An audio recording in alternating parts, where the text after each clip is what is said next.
Hi guys, hi, hope everyone is keeping well here on a Sunday afternoon, or a Sunday evening we've moved into now.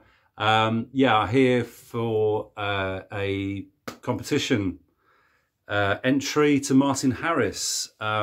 Yes, he's reached the lofty heights of 1,000 subscribers, so well done Martin, very well deserved. If you don't know Martin, I think he's based in Gosport, down south of England on the south coast.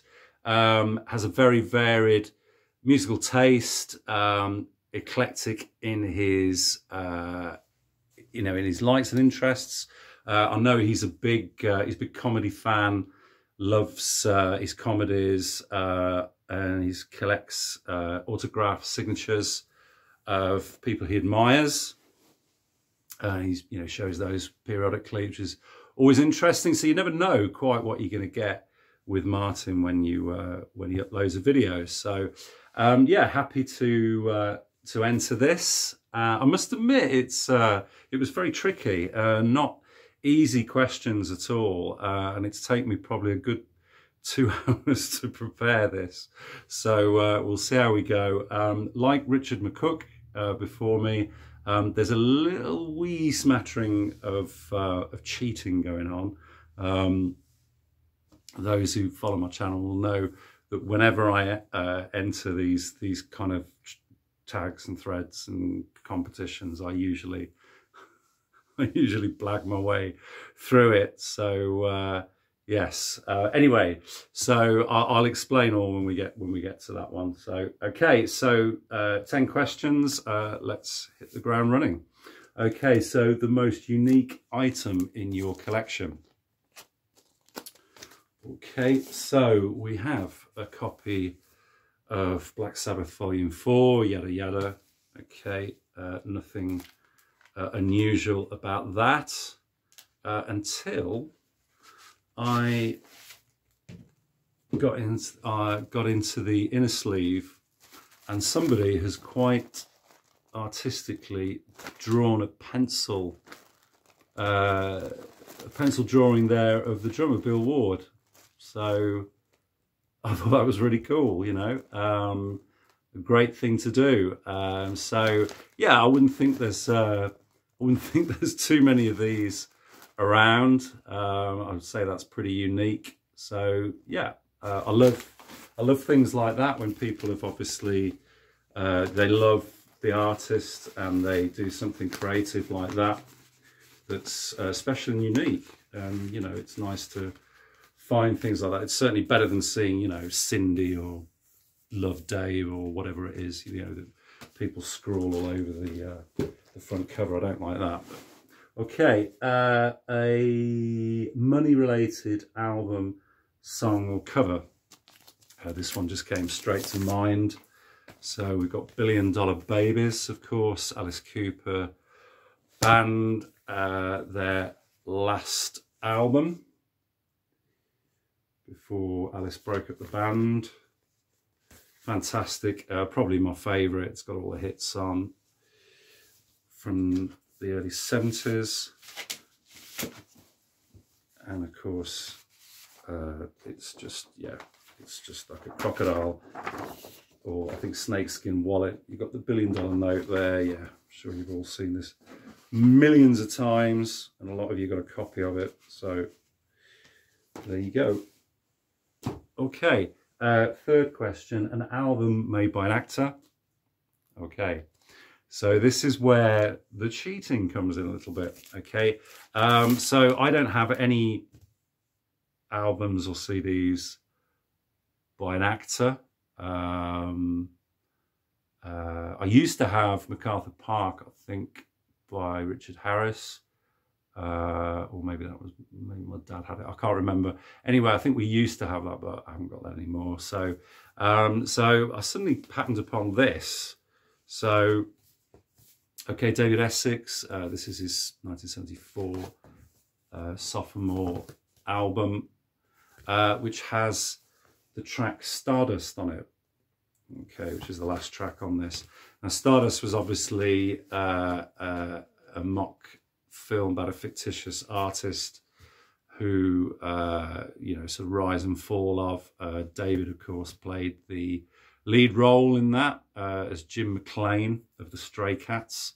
But obviously before his film career and before he sort of become a pop star, I'm pretty sure that he was quite an accomplished stage actor and singer.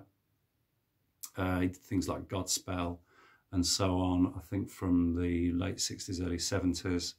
So yeah, a bit of a sort of arse about face way of trying to answer the question. But yeah, if you want to, you know, if you want to disqualify me, Martin, that's absolutely fine. So maybe that's a bit too much of taking a blag a little bit too far, but there you go. Okay, question 4, a film starring a musician. Okay, this is an absolutely dreadful film, and it's a probably even worse album as well. I bought it about 10 years ago from a flea market for about 50p because I wanted to see what all the fuss was about, as everybody was saying how awful it was. I'd only ever heard the single. Let's give my regards to Broad Street, 1984, is it? I think. I remember the hit, the title song, because you know, it was a big hit for McCartney at the time. He stars in it, I think, along with Ringo and Linda, Ralph Richardson, Tracy Hart. I mean, it's just meaningless rubbish, really. Very kind of, with the makeup and everything, very of its time. Yeah, just I think a real blip in McCartney's career, really. But there you go. Okay.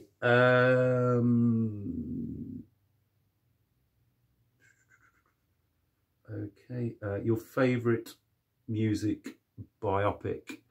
Okay, I can't answer that question because I don't have one. I don't like music biopics particularly. I didn't like Bohemian Rhapsody. I haven't seen Rocket Man yet, but I'm not particularly bothered about watching it. I think the one that Martin showed, which was the Doors film, the Oliver Stone film, I remember seeing that at the cinema, and I found it remarkable, apart from anything else, due to the fact that Val Kilmer just looked scarily like Jim Morrison. So, okay. Your country's flag covers using coloured vinyl sleeves. Okay, I really had to dig deep on this one because I forget what I've got on coloured vinyl. I'm not particularly bothered about coloured vinyl. Okay, so let's go for the red first of all. So this is Bert Jansch's 2000 album Crimson the Moon. Appropriately on crimson red vinyl. So that's the red.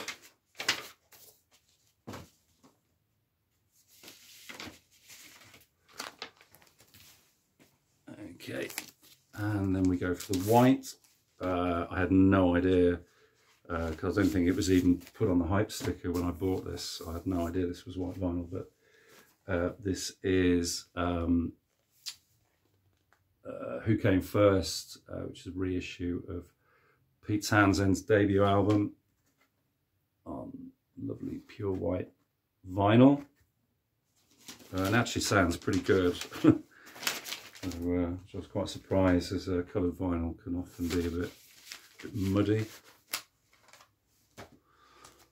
Okay, and finally the blue. I've got a couple of albums on blue vinyl. This one I don't think I've shown, or if I haven't shown it for a while. So this is the Thunderbirds soundtrack, Barry Gray's wonderful score on Azure. I don't know, that's Azure Blue, is it? I don't know. There you go.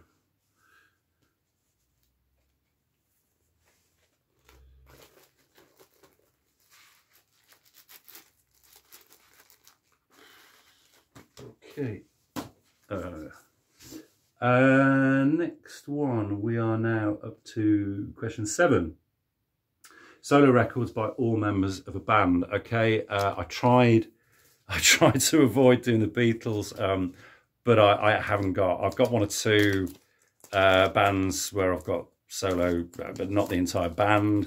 So I thought, oh, what the hell? I kind of spent ages kind of looking at this, so I thought I'd just go through. Okay, so the first one is George Harrison and Living in the Material World. 1973, also from 73, Ringo Starr's debut album, Ringo. McCartney's debut from 1970. And just my favourite Lennon album of all time. Yeah, fantastic Plastic Ono Band from John Lennon. Okay. Most unusual vinyl. I don't really have any unusual vinyl other than coloured vinyl or whatever. It's not particularly unusual, is it? I haven't got any misshaped records. I think I had a couple of ones by a band called King Kurt years ago, but they just sounded dreadful and I got rid of them. So yeah, I'm just going for something which I know is something after Martin's heart, which is Signatures. So I believe this is genuine. So this is Lavi Siffre. Of course, this is his album, Crying, Laughing, Loving Line from 72, with his hit single, It Must Be Love, of course, famously covered by Madness. And it has a dedication there. You can see that to Margaret, whoever Margaret is, love Labby. I don't know whether that was from a record signing or maybe she took it to the concert and got him to sign it afterwards. Okay, and actually like up to a certain point in their career. I've talked about this before. Yeah, and that's Jethro Tull, basically. I'm a big Tull fan, but I like, I just think everything from sort of certainly when Anderson took over, and well, obviously Ian Anderson was always the leader of the band, but when he started to become more progressive with flute playing and so on, and sort of would play the acoustic guitar a lot because I like his acoustic guitar playing, probably because he's a big fan of Roy Harper, who I also love. So yeah, so I've just bookended the era of Tull that I like and listen to. So we've got the first album, This Was, which is quite bluesy. They were still trying to find their sound at that point. And then I go as far as 1979, which is this album, Stormwatch, which is allegedly sort of cited as the third album of their kind of folk period, but I don't think it's particularly folky. And yeah, I just for me, they just started to go a bit off the boil with this, and then with kind of A and so on after that. They started to become more keyboard driven. He started to play the acoustic a bit less, and just for me, you know, I mean, I know there's probably deep cuts on their albums that, you know, that are decent. I mean, I went to see Jethro Tull, or what's left of Jethro Tull, basically Ian Anderson on vocals. I saw them at the Moseley Festival last September. I was really looking forward to it. And yeah, he played the flute well. Didn't play the acoustic guitar, which was disappointing. But his voice is just shot. You know, he just sounded very nasal. And I mean, I know the guy's getting on. I don't think he's particularly well these days either. So, but yeah.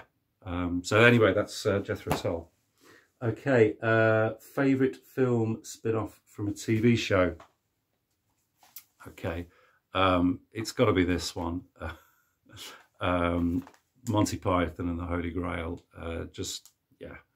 I wasn't a huge fan of the TV series. I think you can kind of cherry pick from, you know, there's a lot of filler, I think, in Python. Some of it's just so stupid and ridiculous that it's just not funny. This is stupid and ridiculous and absurd, but it's just kind of, there's a childish stupidity about it that just appeals to my absurd sense of humour. It's very un-PC, of course, but who cares? You know, it's like, this is something from a period when comedians could just have free reign and just do what they want, and you know, whatever. If you liked it, you liked it. If you didn't, you know, that was it. So yeah, and I really enjoy watching it with my son. He's discovered this, and yeah, he just loves it. And it's almost as funny watching him laugh as it is the antics that's going on the DVD. So yeah, Monty Python, the Holy Grail.